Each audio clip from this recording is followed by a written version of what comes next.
Today, more leaked messages from the heart of government in the heat of the pandemic. Will Boris Johnson back the Prime Minister's Brexit deal? And is it cheating to let a chatbot help with your homework? This is Politics Live.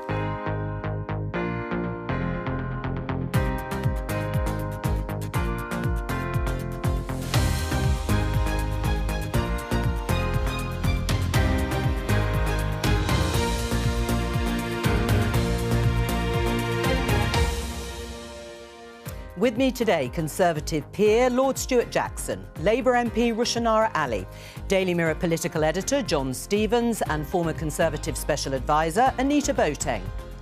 Today, a massive betrayal and a breach of trust. That's former Health Secretary Matt Hancock's verdict on the leaking of thousands of WhatsApp messages. The journalist who leaked them says this. This is about the millions of people, every one of us in this country, that were adversely affected by the catastrophic decisions to lock down this country repeatedly. As Boris Johnson gives a speech in London, is the man who said he'd got Brexit done about to back his successor's deal or sow more division?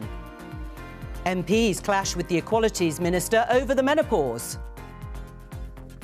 Health conditions can be different. No, that was in response. Will you let me answer the question, or are you just going to talk over me the entire time? The menopause is a condition that all women will go through at a particular age. Does the government getting involved help or hinder women?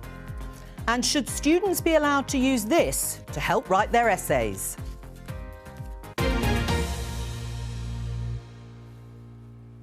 Let's start with more leaked WhatsApp messages to the Telegraph given by the journalist Isabel Oakeshott. Let's have a look at the front page, the lockdown files. Hancock's rearguard action to shut down schools.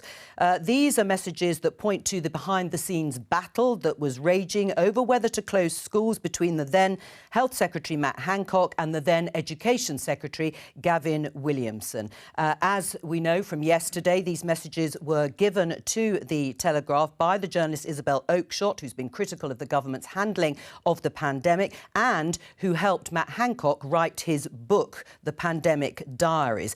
Now, Matt Hancock has released a statement, the first official statement we've heard from him. Here it is, part of it. There is absolutely no public interest case for this huge breach. All the materials for the book have already been made available to the inquiry, which has started, which is the right and only place for everything to be considered properly and the right lessons to be learned. Isabel Oakeshott has justified it, saying there's huge public interest. Starting with you, Stuart Jackson, is there anything that you've heard so far that has changed your view on how the government handled the pandemic? Not particularly. I feel that having a school-aged child that was directly affected by the decisions with respect to the opening of schools or not, I do have quite a vested interest. I think that the proper place for an adjudication on this whole area is the public inquiry, and I think there's an element that people are trying to get ahead of that now by framing the agenda. So I'm broadly sympathetic to what Matt Hancock is saying, but personally I think it was a huge mistake to close schools, and it's adversely affected many children. And there was, unfortunately, a herd mentality. There were very few people standing against that, and those that were traduced and attacked as being conspiracy theorists. These WhatsApp messages that have been leaked, Matt Hancock says they only give a partial account of what happened. Has it changed the way you think and feel about the pandemic and the way it was handled? Well, what this highlights is that Matt Hancock has focused on his own career and now a book that he is profiting from.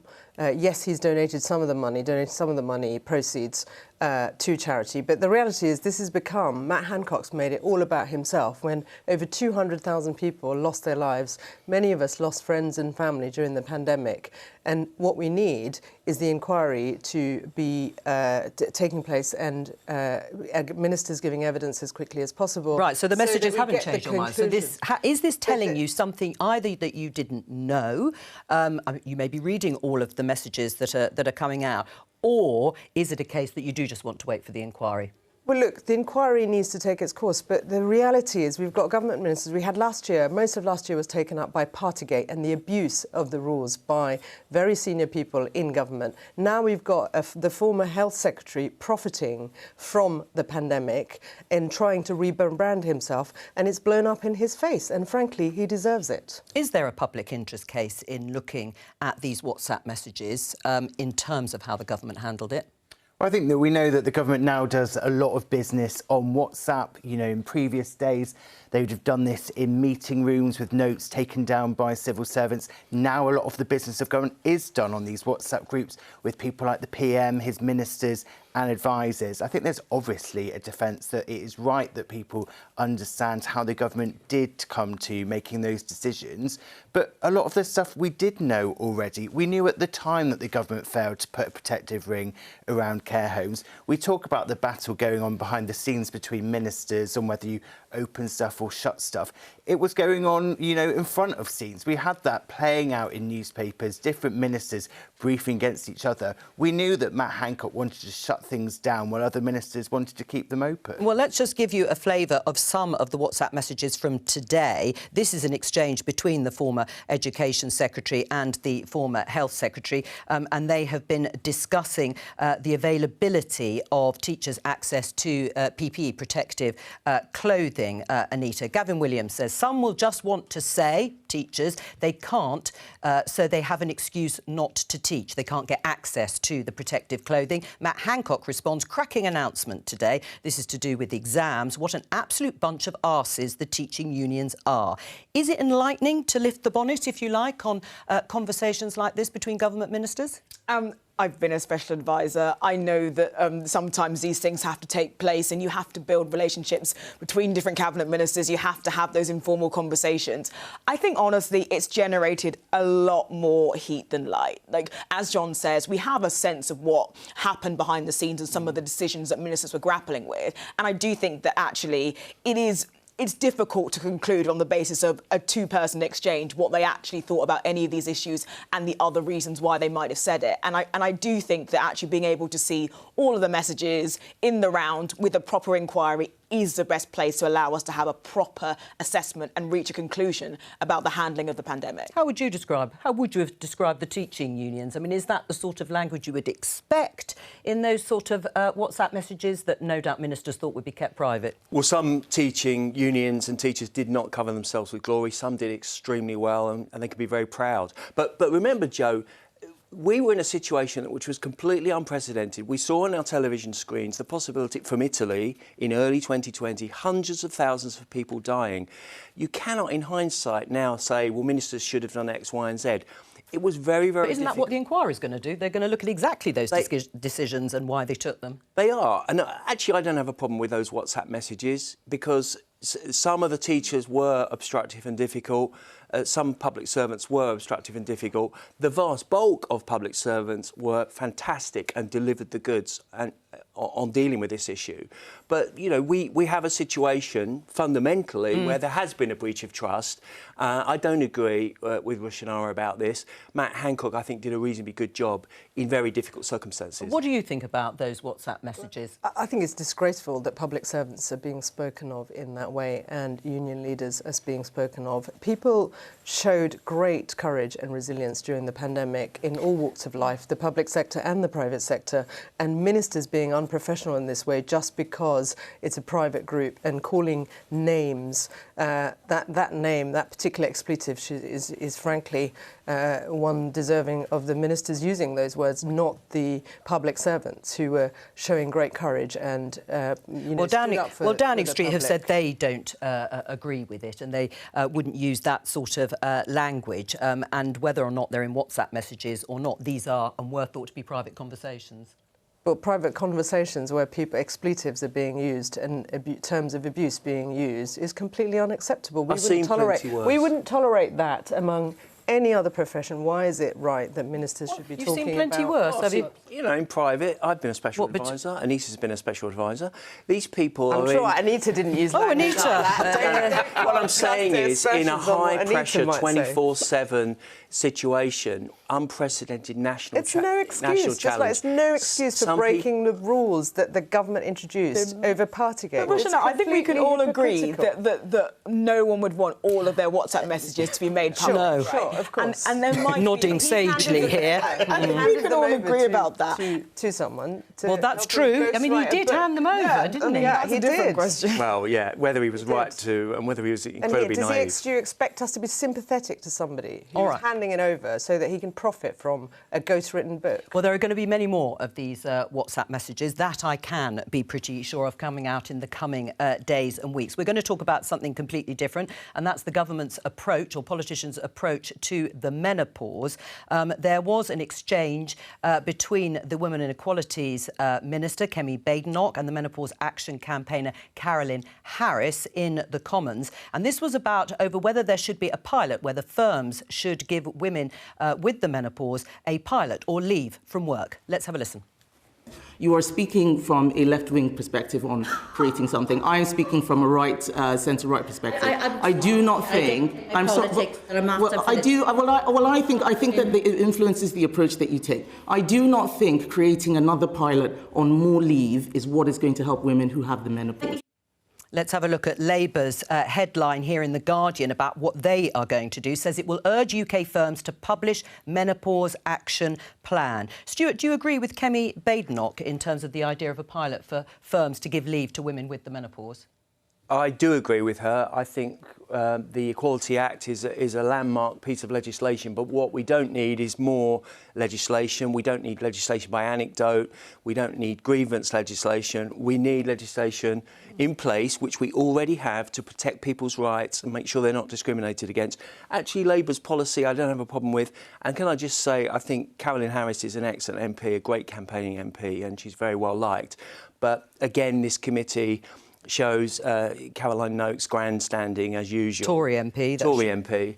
And trying to talk over the minister and be disputatious for the sake of it. I don't think we need any more laws, but Labour, I think probably Labour's policy does have merit. Well, I mean, she's not here, of course, Caroline Noakes, but she would no doubt defend her position in terms of getting the government to take perhaps more seriously in her eyes. But the government is making moves on this issue. Roshana, it's introducing a flat rate prepayment prescription charge over a year. That'll make it cheaper and easier to get hormone replacement therapy. Isn't that enough? Well, look, I think that it's really great what Caroline, both of the two Carolines. Yes, Caroline Noakes, the Tory, and Caroline Harris for Labour, yeah. A really important campaign that my colleague Caroline Harris has led, because women have suffered in silence for generations, and I think we do need to have an appropriate way of dealing with their ability to be in work, where they're having to take a lot of days off work. So providing support within the NHS is important. Employers providing support so that it doesn't damage our economy. You know, at a time when the Chancellor's trying to help people get back to work, you know, those who've chosen not to return to the labour market. This is part of a wider ecosystem that we need to create if we're genuinely keen to increase growth in our economy, and that means making sure those women who are suffering get the support they need. Stuart? I mean, the government does want to see more over 50s get back into the workforce. Yeah, and I think the most progressive employers are keen to bring women back into the workforce and keep them in the workforce and support them if they need a medical intervention, for instance. But I think new bespoke legislation on this is not what's needed, and it will be very divisive. All right, is Caroline Harris, Labour, coming from a left-wing perspective on this? Well, I think Kemi was responding to the question around whether you need to have leave. Yes. And the idea of saying to people women need to be kind of removed from the workforce for a period of time maybe isn't the thing that would allow, as we've been talking about, accommodation within the workplace, rather than saying kind of women go away and sort out your problem with the menopause. Why don't we have a situation where we talk about adaptation? And I think a lot of what the government's doing is how do you get workplaces, Portland, for instance, where I work, is very good and has got a menopause policy that allows people to kind of work out exactly, how they might manage in the workplace rather than kind of... So I do think that there are some smart things we can do that make it much more normalised. And I think that one thing that Caroline Harris and Caroline Noakes have done is really make it a conversation. But I think I'm with Stuart that I think the answer to the challenge around how you tackle the societal perception and conversation around menopause doesn't it doesn't feel like legislation is quite going to do that. And it's going to be, honestly, more difficult than that to change norms and allow it so that women, especially those going through the menopause, but later in life, can still participate fully in the workplace. What did you make of her comments, left-wing perspective, that's what Labour are doing? Well, it's classic Kemi Badenoch, isn't it? Just trying to find a row wherever she goes. I mean, I wasn't surprised by it at all. We know that she's quite confrontational. I mean, we know that Caroline Noakes is quite able to make her own case, and Caroline Harris has been she's a shrinking violet, John. She's been a firm campaigner, but we know that Kemi Badenoch clearly wanted to have a row here, turned it into a left and right wing thing, rather than it be, let's try and find out some practical solutions, how we can actually help people. And there has been research showing, as everyone said, problems with people leaving the workplace. I think Channel 4 did a programme last year. They found 1 in 10 women are aged between, I think it was 35 and 55, who had suffered the menopause, that they had 1 in 10 of them had said they'd had to give up work because of it. They'd had to leave their jobs. And so, yeah, I think people have to be sensible, get around the table and work out ways that the people can be helped, rather than telling this ridiculous row in the House of Commons. A ridiculous row? I mean, YouGov polled this month, 35%, last month I should say, 35% of Britons think companies should have to put menopause policies in place by law. 40% think it should be on a voluntary basis. But it's still quite a sizable number of people, isn't it? Yeah, I think if you ask most people, here's a thing you don't like, should there be a law against it? People agree, right? But I think our role here is to understand that with complex issues in society, it requires more than that. And I think legislation may not be necessary, it may not be sufficient for tackling the problems that we face. And there are many areas where actually tackling the perception is so much more important than basically being able to say to a business, by the way, you're not allowed to not discriminate. And most businesses don't know that they might be discriminating, or might not know that they're not treating people fairly. And there's more work to be done to educate. We're working with business, with employers, to make sure that there's a proper policy programme in place so that women who are suffering, and people have there are different effects on women when they're going through the menopause, that they get the support that employers can provide, so that they don't have to leave the labour market and they're not suffering in silence. So I think we've got to be pragmatic. We need to make sure there's a proper framework to support people. But I mean, personally, I don't support the idea that it should be a protective characteristic. I think within the equalities framework, you can do quite a lot to make sure that the provisions are in place to support women in the labour market, just as you would do with other issues. I think it's analogous to mental health. I mean, that hasn't been the subject of targeted legislation. Nevertheless, there's been huge advances in the last few years in employers understanding the challenges of mental health and helping men and women deal with those issues. I mean, one of the other things that Kemi Badenoch said is that the government risks being spread too thinly if it's mandating on issues like this or bringing in new legislation when there are things like cost of living pressures. Do you think she's got a point there? I think that actually it's in our economic interest to make sure that women are properly supported, because if they're not and they're going through... I mean, we saw this recently when they couldn't access HRT treatment and appropriate medicine because of a shortage in terms of what was available, and that was causing huge issues. And some women face, suicidal thoughts. There are really severe effects of the menopause. So it's in our economic interest as well as societal interest to provide the appropriate support to women. Do you agree with Kemi Badenoch on that? That government risks being spread too thinly if it is, in her sort of broad paraphrasing of her words, getting involved at this level with new laws on things like the menopause? Well, things should be evidence-led, so the government will have to respond to this report with its own evidence, and if there is a problem, they will have to make a decision. I think just constantly legislating, trying to find timetable for legislation is not a way to govern. You actually need to consolidate the progress you've made previously to deliver for women on all sorts of areas. So I think, broadly speaking, I agree with her. All right, let's turn to this headline in The Times, because, as you heard in the headline, the former Prime Minister Boris Johnson has been making a speech in the centre of London, talking actually broadly about soft power. But, of course, the government is waiting to hear his verdict on the Windsor framework. Boris Johnson here, it says in the headline, to raise concerns about Rishi Sunak's Brexit deal. Let's just have a listen to what he said. So when I look at the deal that we have now, I, of course, have mixed feelings. I'm conscious of where the political momentum is and people's deep desire just to get on. And this has got to be about the people of Northern Ireland, the 1.9 million people, their businesses and their lives. And given that we have got rid of the bill, I can see why so many people are attracted to accepting a compromise. And I agree passionately with Sir Geoffrey Donaldson, for whom I have the highest regard, that the people of Northern Ireland need their assembly and they need their government. And it's not for me to advise Sir Geoffrey, but I hope that he can find a way of reconciling himself and his party to this outcome, which is the fact that we have, and getting back into Stormont. Oh, well, Boris Johnson seems to be giving it the thumbs up. Do you agree with him? Of course. I mean, we all want... What, you just agree with everything Boris Johnson says, Jackson? No, or... I mean, I'm old enough to remember when we were told that these changes that the EU have brought forward, which they had, and I'm not being churlish, so I agree with what they've done, were impossible, and they were so-called magical thinking. And, in fact, they were always possible. So good on them.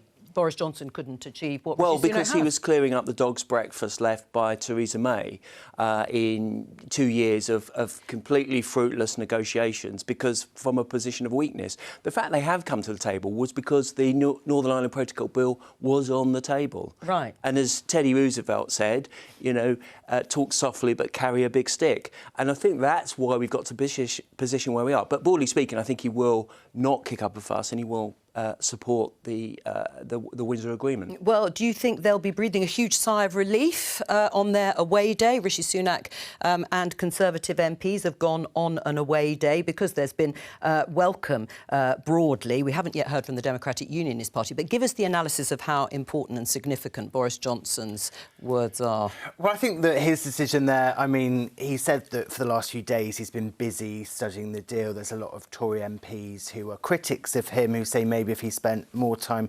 studying his own deal, we may not have got into this mess. But I think clearly his statement there is just an acceptance of the political reality of you haven't got Tory MPs up in arms saying, bring back Boris, he's our hero, get rid of Rishi Sunak now. In the Commons, when Rishi Sunak brought that deal back the other day, there wasn't really much dissent from the Tory backbenchers. And I think Boris Johnson realised this isn't the moment for him to try and make yet another comeback. It's the time for him to keep quiet and let Rishi Sunak get on with governing. Do you think it is now more likely that the Democratic Unionist Party is going to come on board? Well, I mean, they've obviously, the last few days, been making a few comments. They're also saying they're going through the deal. But from everything that Geoffrey Donaldson has said in public, it sounds like he was on the side that he would accept it. But we know that the DUP isn't just one group of people that all think in the same way. And I think the question is, can he keep the hardliners in his party on side? Do you think Rishi Sunak's out of the woods then on this? I think too early to tell. I think that in terms of the deal, there is no doubt. I mean, Boris Johnson's words were revealing there when he said, well, it looks like the momentum is going in one direction. So in terms of the backbench revolt, we know we were reading the reports of 100 rebels just as soon as last week, and there's no evidence that that is materialising. But the most important thing, as Rishi has always said, is that you actually end up with an agreement that people in Northern Ireland get behind. And I think it is a little too early to kind of say that that's totally the case, partly because of the dynamics within the DUP. It may be a little too early. Labour, of course, have already said that they would back Rishi Sunak. So a triumph for the Prime Minister. Well, look, the Prime Minister's cleaning up the mess that the former Prime Minister left behind. Which one? A succession of messes, actually, by each Conservative Prime Minister. We are doing the responsible thing in making sure that the current Prime Minister gets the support to make sure that the Northern Ireland peace process is not put at risk, and that we can ensure that the government resumes. But there's a wider issue, which is that the Brexit deal that was negotiated, has still left huge outstanding issues for the wider economy, with a 4%, possibly more, hit on our economic output. And so we do need to make sure we have a better different kind of relationship with the European Union partners than what we had under Boris Johnson and his predecessors. Well, that brings us to the campaign ahead, of course, for the general election. We're expecting next year. As I mentioned, Conservative MPs are on a fun away day with the government and Rishi Sunak. Drinks, dinner and a quiz, I think, is on offer, as well as discussing the strategy for the next election. Helpfully, this week, the Levelling Up Secretary, Michael Gove, has already offered some thoughts on what that strategy should be in terms, in his words, of calming down cultural divisions. Let's have a listen. It's the radical social change activists who want to identify, create and magnify divisions. They're the people who want to tear down and transform, who demand repentance and self-abasement. Where they bring discord, I want to see harmony. I want to bring peace to our cultural wars. Do you know what he's talking about exactly, Stuart Jackson, when he's talking about cultural wars? Are these matters that concern people? Absolutely, and the Brexit debate has brought forward a realignment, not around left and right, about culture. And that's basically the fact that a group of people, younger, graduates, metropolitan, liberal, cosmopolitan, have captured the commanding heights of the media, the bureaucracy, the civil service, etc., etc. And there are a group of people who care about national identity, place, community. And what's your evidence for all of that? Well, there's been quite a bit of evidence in academic circles. If you look at Matthew Goodwin, Professor Matthew Goodwin... Freedom of speech issues and no platforming. And the point is that latter group feel estranged from their own government and in certain senses their own country. And so there is a lot to be gained from a party that seeks to represent that latter group of people. And this has all happened while the Conservatives have been in government for 12 years. And it's been a failing of the Conservative Party not to more robustly push back on that trend. Right. Rishinara, do you agree? I don't know what to make of it, apart from the fact that this, while there are important social issues that need to be debated and worked through in our society, what we've seen is the Conservative Party trying to divide communities, divide our country, because it's frankly a diversion from their failures of 13 years of being in government, austerity, economic crisis, the Liz Truss fiasco where she crashed the economy, and what they have left is it's a set of spurious debates that they want to bring about to cause division in our country. And people are not going to let them off the hook, because when it comes to their mortgages, their rent, their cost of living, that's what they're really concerned about. And it's really ironic that Michael Gove's making this speech, because, you know, these are the people who are in power and they're not bringing people together, and the best way to do that is to address the cost of living crisis and fix our economy that the Conservatives have broken. Right, are you saying that your constituents don't care particularly about issues, cultural issues, the sorts of things that Stuart was talking about and Michael Gove is alluding to? My constituents are concerned about bread and butter issues. They are concerned about whether they can pay for their energy bills, whether they can pay their mortgages. Their mortgages are going up because of the Liz Truss fiasco. And it is a diversion, isn't it, Stuart? It's about whether they can survive. Of course, the other issues matter. There are certain debates that will come up, that whether it's about anti-discrimination, whether about gay rights. These are important issues that we work very hard as a society to make sure there are proper protections that can't be dismissed out of hand. But people fundamentally are really worried about their economic circumstances, about their jobs, about their livelihoods, about their pay, about inflation going up. That's what they're really worried about. And the government is trying to divert attention by trying to divide people in our country. And they're not going to succeed. That would be a much stronger analysis of the situation were Labour to have fully costed proper policies to put in place. What about the £55 billion of tax cuts and public service cuts? Just bringing forward these canards, Liz Truss crash the economy. Well, I mean, the OBR... Don't talk over each other. The OBR were out by £36 billion in terms of their... But Stuart, answer the question about it being a diversion. Rishinara's point that it's a diversion from, as she sees it, failed economic policies. No, I disagree with that. I think it's actually across party lines, this cultural divide. people do care very much about their community, national identity, local pride. And I think to dismiss those people as backward-looking bigots and xenophobes, they care about those issues, of course, but what they expect of their government is not to drive a wedge between citizens, which is what the Conservative government is trying to do. And that's not going to work, because actually people don't want to be divided. What we saw during the pandemic is a country coming together in the face of great adversity. That's the spirit of this country. And what the Conservatives, certain elements of the Conservative Party, not all, are trying to do is drive a wedge between citizens, and we shouldn't allow that. Anita? One of the reasons why I'm a huge fan of Michael Gove is because I think that he has the bandwidth and, frankly, the confidence to wade into kind of very contentious issues with very thoughtful analysis. And I think, actually, he's kind of agreeing with both of you. He talks about the challenges around economic dislocation. He talks about the challenges around inequality. He also talks about the challenges of polarisation in our politics. And I think, actually, that, you know, the question of diversion almost doesn't arise, because we've seen this happen across most of the Western world. Conversations and debates about language, about how we treat minority groups. So it's not something that has been created by the Conservative Party.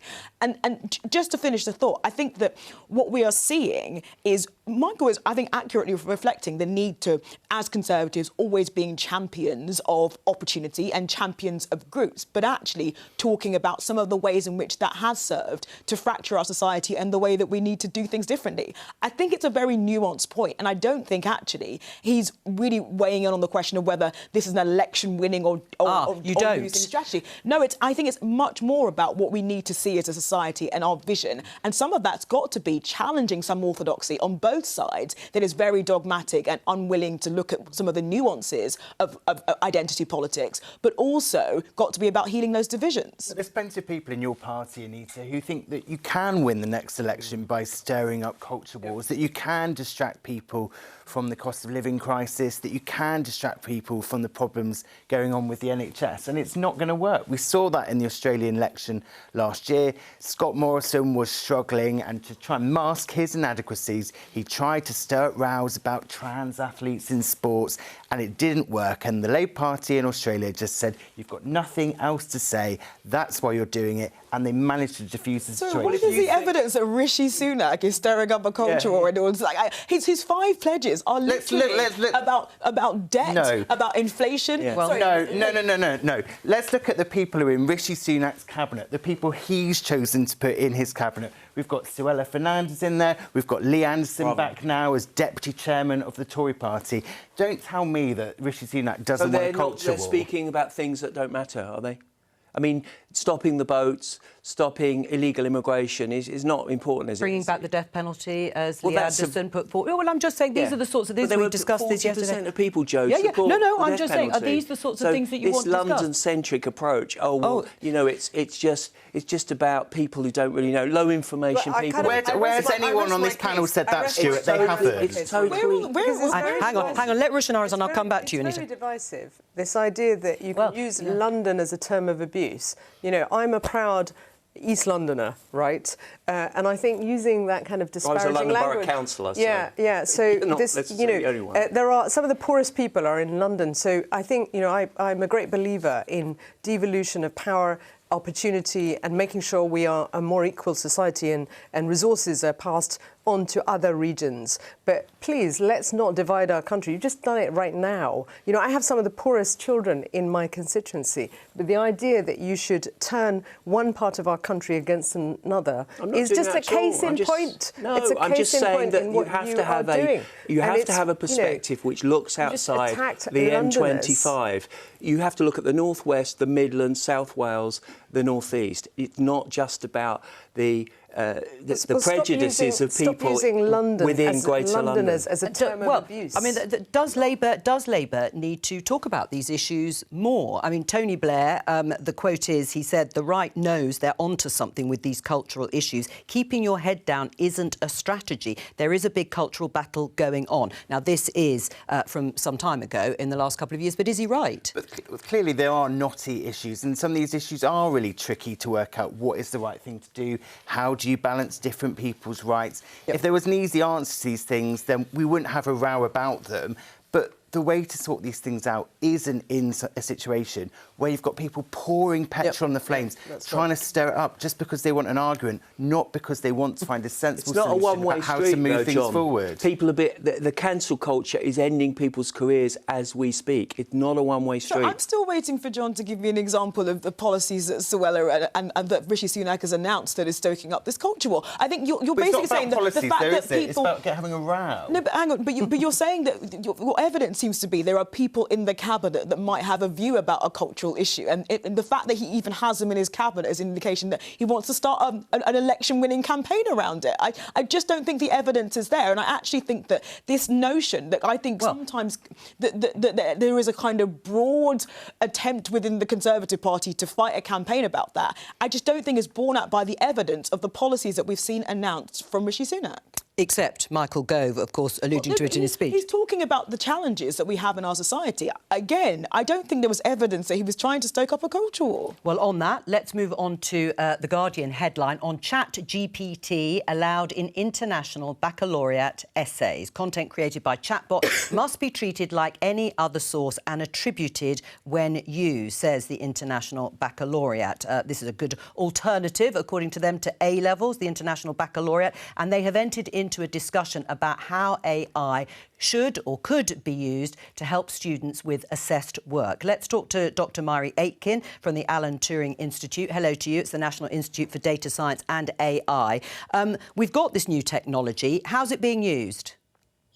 Yeah, I mean, it's been used in lots of different ways. I mean, ChatGPT is a large language model, so it's been trained on a huge data set of human language, and from that it can recognise patterns in human language and predict what words or what kind of structures of human language are likely to be appropriate in a given context. So we know it's being used by students in drafting essays and drafting assignments, as well as being used in a wide range of sectors and a wide range of domains.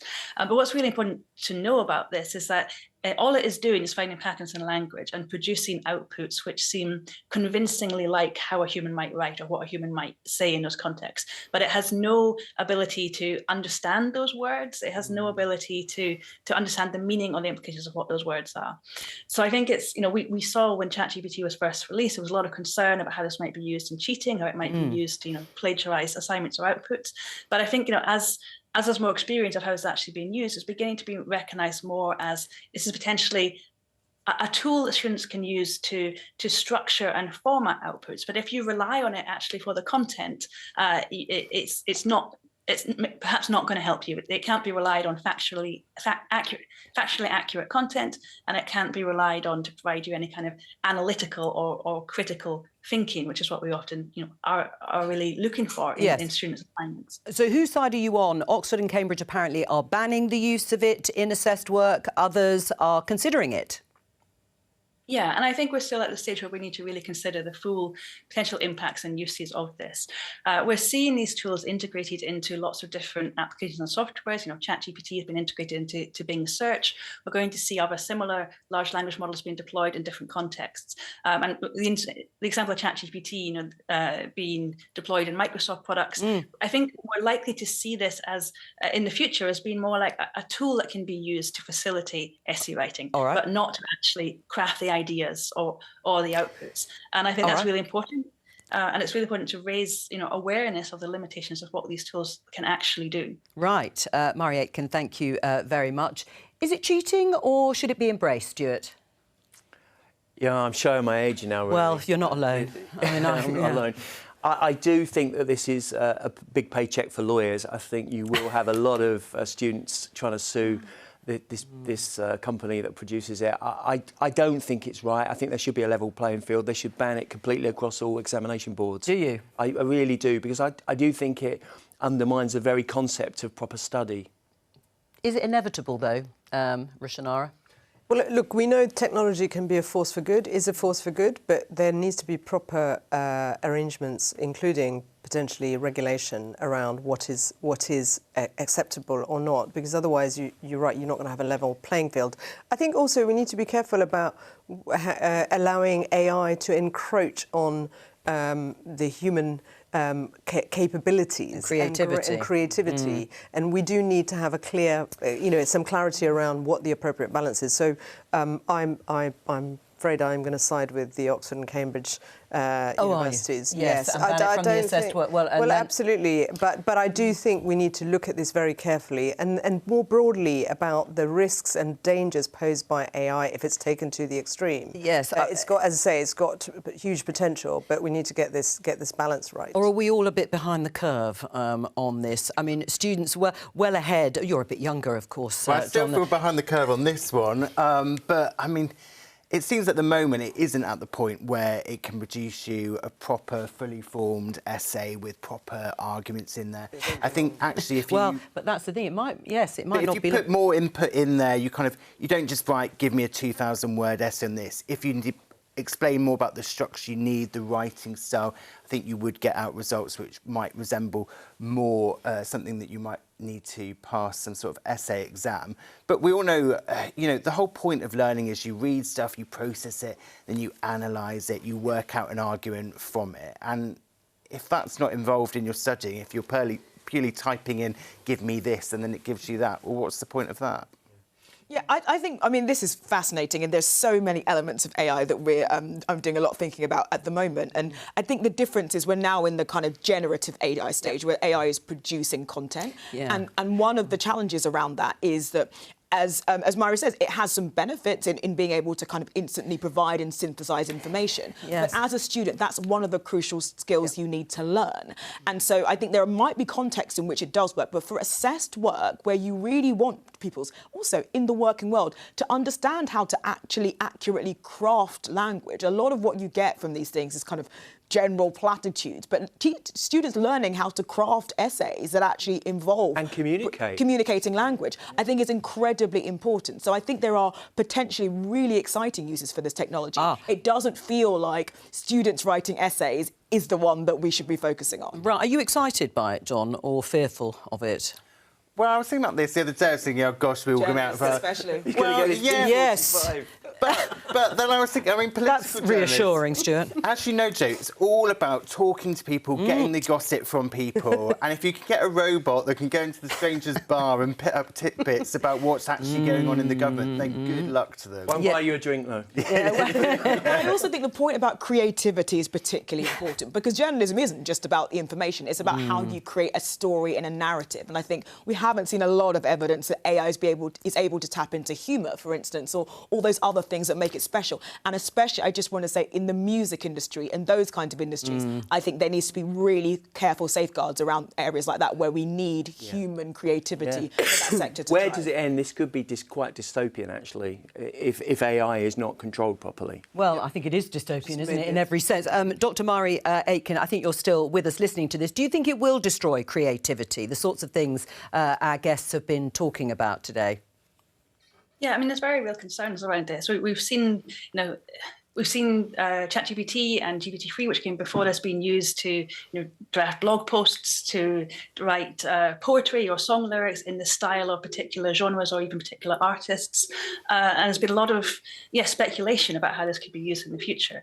And of course, real concern, that there's the potential for this.